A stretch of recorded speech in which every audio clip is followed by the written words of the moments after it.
हमारे समाज में एक आम धारणा है कि महिलाएं पुरुषों द्वारा प्रताड़ित की जाती हैं, किंतु कटु सत्य यह भी है कि कई जगह पर पुरुष भी मानसिक या शारीरिक रूप से महिलाओं द्वारा प्रताड़ित किए जा रहे हैं।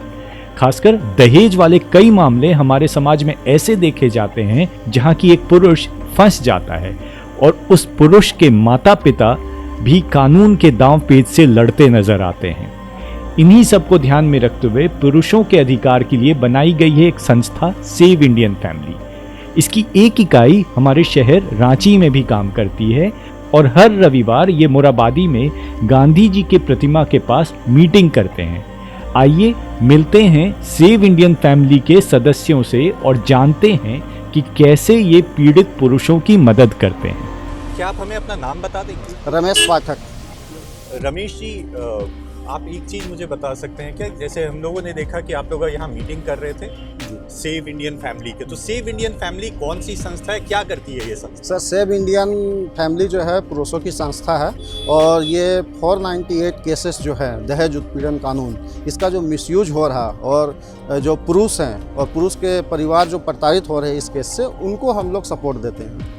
तो अब तक आप लोगों के साथ कितने लोग जुड़ चुके हैं? सर, पूरे भारत में तो लाखों लोग हैं और यहाँ पे झारखंड में कम से कम 7 से 8 हज़ार लोग हैं। और अगर आपको कोकोई पीड़ित पुरुष है जो आपसे संपर्क करना चाहता है तो वो किस तरह से संपर्क करना और सर, चाहता है? हमारा टोल फ्री नंबर है 0888498 इस नंबर पे अगर वो कॉल करेंगे तो पूरे भारतवर्ष में कहीं भी कॉल लगेगा। उसके बाद हम लोग डाइवर्ट कर देते हैं। जैसे अगर पुणे से आया फ़ोन तो हम लोग पुणे के मेंबर को डाइवर्ट कर देते हैं। अगर कोई झारखंड से कॉलिंग किया, अगर बेंगलोर लग जाता है तो बेंगलोर वाले हमारे नंबर दे देते हैं उनको, पीड़ित परिवार को। वो लोग फिर हमसे कॉन्टेक्ट करते हैं, फिर आगे का कार्रवाई के लिए हम लोग बात करके डिसीजन लेते हैं। और किस तरह की मदद करते हैं आप लोग? सर, उनको हम लोग लीगल सेशन देते हैं, कोर्ट कचहरी में भी सपोर्ट करते हैं किस तरह से ये केस को फाइट करना है। काफ़ी लोग नर्वस हो जाते हैं, उन्हें हम लोग मोरल सपोर्ट देते हैं कि नर्वस नहीं होना है और मतलब ये बहादुरी के साथ इस केस को फाइट करना है, क्योंकि मैक्सिमम केस में तो 98% NCRB का डाटा भी है कि फॉल्स केसेस हो रहे हैं।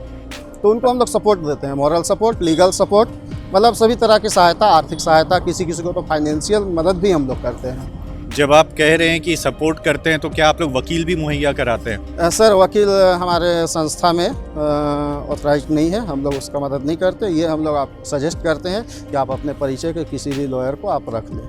अच्छा रमेश जी, ये भी देखा गया है कि इस तरह के केसेस झूठे होते हैं, उसके बाद थाने से भी काफ़ी तरह की परेशानी किया जाता है। जी, बहुत ज़्यादा तो प्रेशर थाने रहता लेवल है। पे आप लोग किस तरह की मदद करते हैं? सर, थाने लेवल से हम लोग थाना इंचार्ज से मिलते हैं, DSP से मिलते हैं, SP DSP सभी के पास हम लोग मिल के और उनको सच्चाई पूर्वक इस केस का इन्वेस्टिगेशन करने के लिए बोलते हैं कि अगर ये निर्दोष हैं तो इन्हें छोड़ा जाए, इनके साथ नरमी बरती जाए और अगर दोषी लड़कियां हैं तो उसे भी पनिशमेंट दिया जाए।